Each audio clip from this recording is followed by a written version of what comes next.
জমেছে আমেরিকা।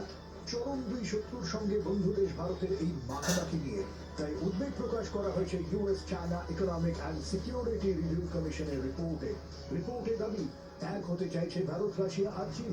ইসরায়েলকে মার্কিন সমর্থনে এই প্রথম আমেরিকাকে সমালোচনা করেছে ভারত। পেহেলগাঁও হামলা নিয়েও একযোগে নিন্দা করেছে চীন। অথচ জুনে এসসিও সামিটে এই নিয়ে চীন ঐক্যমত্যে ছিল না। মার্কিন রিপোর্টে উদ্বেগ ধরা পড়েছে ছত্রে, যেখানে আমেরিকার তৈরি বিশ্ব নীতিকে চীন যেভাবে চ্যালেঞ্জ ছুঁড়ে নিজেকে বিকল্প হিসেবে তুলে ধরছে তা নিয়ে দুশ্চিন্তা তুলে ধরা হয়েছে। আর্টিফিশিয়াল ইন্টেলিজেন্সেও চীনের বাড়বাড়ন্তে মার্কিনী চিন্তা বাড়ছে। এই অবস্থায় যুদ্ধের একাধিক ফ্রন্ট তৈরি হচ্ছে। ভারত বনাম পাকিস্তান, চীন বনাম তাইওয়ান, চীন বনাম জাপান, পোল্যান্ড বনাম রাশিয়া, এছাড়া গাজা ইউক্রেন তো রয়েছে। অপারেশন সিঁদুর 2 নিয়ে আরও চলছে উত্তেজনা। প্রায় সবকটাতেই নাক গলাতে তৈরি ট্রাম্পের আমেরিকা। কারণ যদি সত্যিই ভারত, চীন আর রাশিয়ার জোট শক্তপোক্ত হয়ে যায়, তাহলে তো গোটা পশ্চিমী দুনিয়ার বিপদ। মার্কিন দাদাগিরিতে যে প্রশ্নের মুখে একেই তো ডলারের বিকল্প নিয়ে ব্রিক্স অন্তর্ভুক্ত দেশগুলো আমেরিকার বড় চিন্তা, তার উপর যুদ্ধ ব্যবসার অর্থনীতিতেও তো চ্যালেঞ্জ।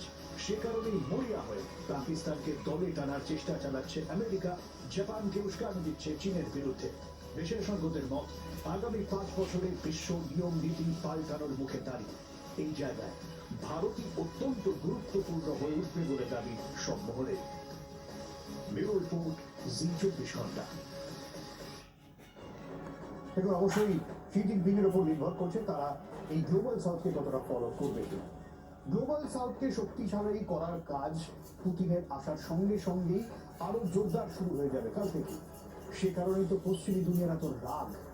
রাশিয়ার থেকে সুপারের 5th জেন ভার্সন ছাড়াও S-400 আরও নেবে ভারত, লক্ষ্য S-500। অস্বস্তি বাড়ছে আমেরিকার, ভয় বাড়ছে পাকিস্তানের।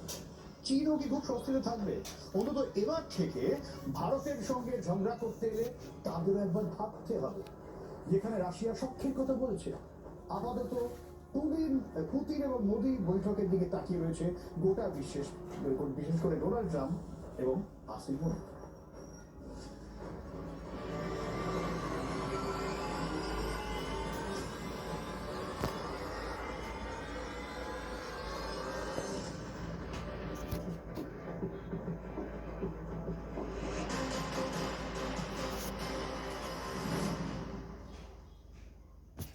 जो कभी ना हो स्लिप वही असली चैंपियंस की।